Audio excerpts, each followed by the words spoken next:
Hi గారు, welcome to our channel. ప్రస్తుతం మనతో పాటు దాము బాలాజీ గారు సీనియర్ జర్నలిస్ట్ ఉన్నారు. వారితో ఒకసారి మాట్లాడదాం.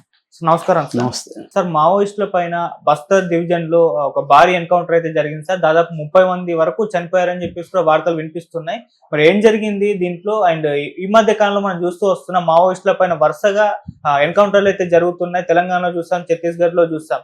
సో ఎందుకు ఈ స్థాయిలో ఎన్కౌంటర్లు చేస్తున్నారు? మరి అమిత్ షా చెప్పినట్టు వచ్చే ఇయర్ కల్లా ఇక మావోయిస్ట్ అనే వాళ్ళ ఉనికే ఉండనుకోవచ్చు సార్. మీరేం చెప్తారు దీనికి సంబంధించి?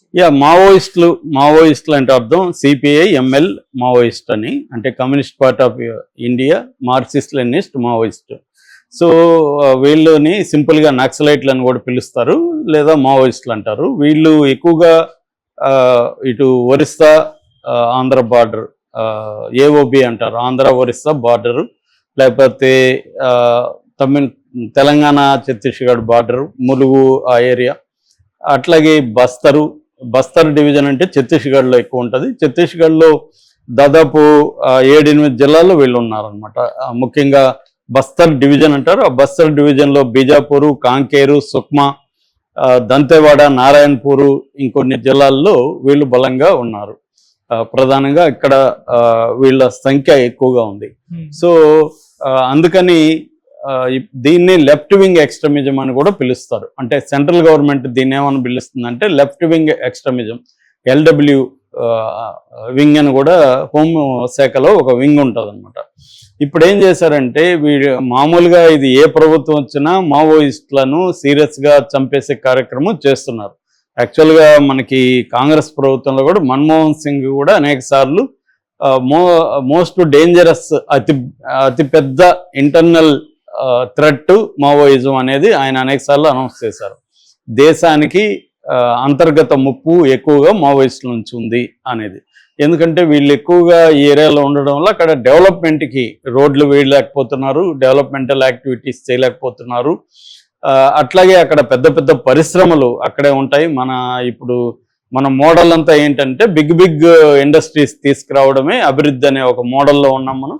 ఈ మోడల్కి మావోయిస్టులు ఇబ్బంది కలిగిస్తున్నారు. అంటే అడవుల్లో ఎక్కువగా మనకు వనరులు ఉంటాయి కాబట్టి అక్కడ మైన్స్ కావచ్చు, పేపర్ ఇండస్ట్రీస్ కావచ్చు, కలప కావచ్చు, రకరకాల ఇండస్ట్రీస్ వీళ్ళు ఆపరేట్ అవుతున్న, ముఖ్యంగా దండకారణ్యం ఫారెస్ట్ అంటారు. అంటే ఛత్తీస్గఢ్, మహారాష్ట్ర, ఒడిస్సా ఈ ఏరియాలను కలుపుతూ దండకారణ్యం ఫారెస్ట్ ఉంటుంది. ఇది బంగ్లాదేశ్ వైశాల్యంతో ఈక్వల్గా ఉంటుంది.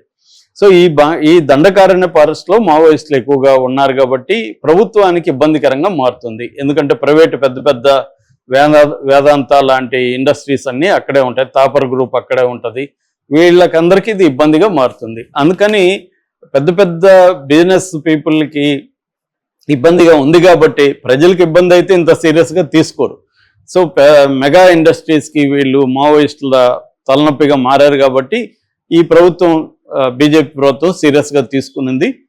నెక్స్ట్ ఇయర్ మార్చి 31కి 2026 మార్చి 31కి మావోయిజం అనేది వినబడదు, మావోయిజం విముక్త భారత్ అని మేము క్రియేట్ చేస్తామని అమిత్ షా కేంద్ర హోంమంత్రి అనౌన్స్ చేశాడు. దాన్ని బేస్ చేసుకొని ఇప్పుడు ఏంటంటే రకరకాల ఆపరేషన్ ప్రహార్ అని, ఆపరేషన్ కంకర్ అని రకరకాల పేరుతో దిగారు. ఈ మధ్యకాలంలో విపరీతంగా ఛత్తీస్గఢ్ ఏరియాలో ట్రైనింగ్ క్యాంప్స్ పెట్టారు. అంటే జంగిల్ ట్రైనింగ్ అంటారు. వాళ్ళకి అక్కడ ఆపరేట్ అవుతున్న కొన్ని సంస్థలు ఉంటాయి అన్నమాట. పారామిలిటరీ బలగాలు ప్రధానంగా ఉంటాయి. CRPF, central reserve police force కానీ, కోబ్రా అంటారు, commando battalion for resolute action, తర్వాత డిఆర్ఎస్ అంటారు. డిఆర్ఎస్ అంటే district rescue guard, reserve guard. ఈ డిఆర్జీ తర్వాత సిఆర్పిఎఫ్, కోబ్రా, ఈ 3 ఫోర్సెస్. అవి కాకుండా లోకల్ ఫోర్సెస్ ఇవన్నీ కూడా ఎస్టీఎఫ్, తర్వాత గ్రే హౌండ్స్ ఇలాగా ఉంటాయన్నమాట. ఈ ఫోర్సెస్, రకరకాల ఫోర్సెస్కి జంగిల్ ట్రైనింగ్ క్యాంప్స్ ఇంతకుముందు నగరాల్లో, సిటీల్లో ఉండేవి, ఇప్పుడు అడవుల్లోనే క్యాంప్స్ పెట్టేస్తున్నారు, అక్కడే ట్రైనింగ్ ఇస్తారు. ఈ మధ్యకాలంలోనే ఛత్తీస్గఢ్ ఈ బస్తర్ ఏరియాలో 20 కొత్త క్యాంపులు తీసుకొచ్చారు బీజేపీ ప్రభుత్వం వచ్చిన తర్వాత. అంటే పెద్ద ఎత్తున ఫోర్సెస్ని దింపి, వేలాది మందిని దింపి గ్రామాలని అటాక్ చేయడం అనేది జరుగుతుంది.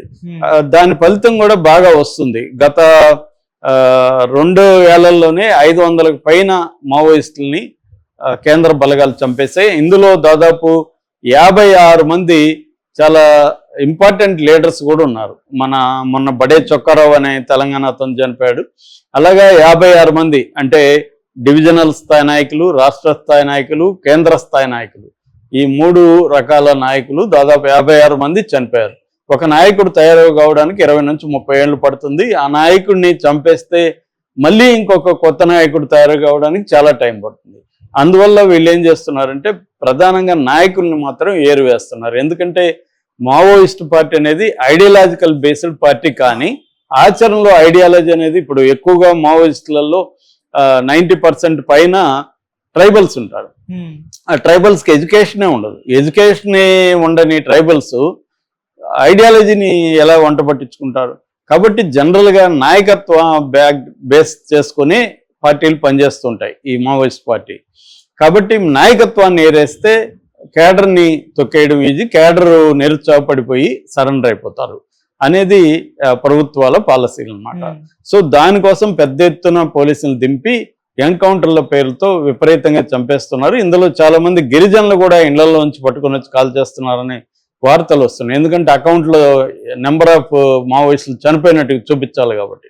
అలాగా లేటెస్ట్ గా ఇప్పుడు ఈ బస్తర్ డివిజన్ లో బీజాపూర్, కాంకేర్, బీజాపూర్ దగ్గర జరిగిన ఎన్కౌంటర్లో 26 మంది చనిపోయారు. ఇప్పటికీ 18 బాడీలని రికవర్ చేశారు. ఇంకా బాడీలని రికవర్ చేయాల్సింది. నిన్న మార్నింగ్ 7 గంటలకి ఎన్కౌంటర్ జరిగింది. దీంట్లో ఇందాక చెప్పిన DRG, district reserve guards, CRPF central reserve police force, తర్వాత COBRA commando battalion for resolute action, ఈ 3 రకాల ఫోర్సెస్ దాదాపు 2000 మందికి పైన పాల్గొన్నారని చెప్తున్నారు. ఎందుకంటే మనకి ఈ బస్తర్ డివిజన్ లోనే 92% మావోయిస్టులు అక్కడే ఉంటారు కాబట్టి దాని మీద ప్రధానంగా వీళ్ళు ఫోకస్ చేస్తున్నారు. వీళ్ళు ఇంకోటి ఏంటంటే థర్మల్ ఇమాజినింగ్ కూడా ట్రై చేస్తున్నారు. రాత్రులట్టు కూడా మొత్తం అంటే హైటెక్ దీన్ని ఉపయోగిస్తుంది అన్నమాట సెంట్రల్ గవర్నమెంట్ ఫోర్సులు. అంటే డ్రోన్స్ ను ఉపయోగిస్తున్నారు, కొన్ని చోట్ల గద్దల్ని కూడా ఉపయోగిస్తున్నారు. సో డ్రోన్స్ వెళ్ళి ఎక్కడెక్కడ మావోయిస్టుల కదలికలు ఉన్నాయి అవన్నీ చెబుతున్నాయి. అట్లాగే థర్మల్ ఇమాజినింగ్ ఉంది, సర్వైలెన్స్ టెక్నిక్స్, తర్వాత ఎక్కడికక్కడ సెల్ ఫోన్ టవర్స్ కూడా పెట్టుకుంటున్నారు వీళ్ళ కమ్యూనికేషన్స్ పెంచుకోవడం కోసం. సెల్ ఫోన్ టవర్స్ వల్ల 2 ఉపయోగాలు. ఒకటి ఈ సెక్యూరిటీ ఫోర్సెస్ కమ్యూనికేషన్ ఈజీ అవుతుంది. 2 మావోయిస్టులు కూడా సెల్ ఫోన్లు కానీ వాడడం మొదలు పెడితే వాళ్ళని ట్రాక్ చేయడం కూడా ఈజీ అవుతుంది. చాలా మంది ఈ మధ్యకాలంలో సెల్ ఫోన్ వాడి ఆ మధ్య దొరికిపోయారు. ఆ మధ్య రాధక్ అనే ఒక ఆమె కూడా ఎన్కౌంటర్లో చనిపోవడానికి కూడా సెల్ ఫోన్ కారణం అని చెప్పారు. కొంత సెల్ ఫోన్లు వాడాల్సిన అవసరం మావోయిస్టులకు ఏర్పడుతుంటది. దాన్ని వీళ్ళు బేస్ చేసుకొని ట్రాక్ చేయడం అనేది కూడా జరుగుతుంది. అట్లాగే పెద్ద ఎత్తున రోడ్స్ కూడా రోడ్ ప్రొటెక్షన్ ఫోర్స్ అని ఒక పారామిలిటరీ ఫోర్స్ కూడా ఉంది. రోడ్లు వేయడానికి వాళ్ళు సెక్యూరిటీగా ఉంటారనమాట. అలాగా అడవుల లోపలికి రోడ్లు వేయడం, టవర్స్ వేయడం, ఈ టెక్నాలజీ ఉపయోగించుకోవడం, దీనివల్ల పై చేయి సాధిస్తుంది మావోయిస్టుల మీద. ప్రజెంట్ అయితే మావోయిస్టులు చాలా పెద్ద ఎత్తున దెబ్బతిన్నట్టుగా మనకు అర్థమవుతుంది.